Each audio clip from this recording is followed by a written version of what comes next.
Welcome to MarineMax Lake of the Ozarks. I'm Captain Ben Beecher. Today we're on a 2025 Harris 270 Grand Mariner, the big one here. See, this is powered by the Mercury 400 horsepower 4-stroke. This one does have the thrusters on the front and back as well. It's got the joystick option on it. As we climb up the ladder here, you can see this has got the ski tow bar along with the safety chains and fender storage. All right, you got your rear-facing lounger here. It converts into a sunbed and forward-facing lounger. 2 co-captain seats to port. And up here at your helm, you have a raised helm. There's your joystick and Mercury binnacle. JL audio, upgraded stereo.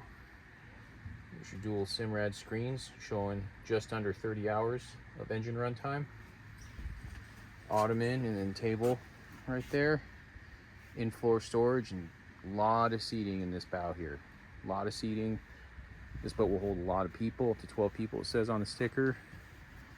A lot of cup holders, a lot of speakers, and a lot of RGB LED lights underneath the boat, side of the boat, inside the boat's cup holders, and on this tower here. So definitely, if you want a boat that's fully loaded up, like new, without that new price, come check out this 2025 Harris 270 Grand Mariner. Thanks. Have a great day.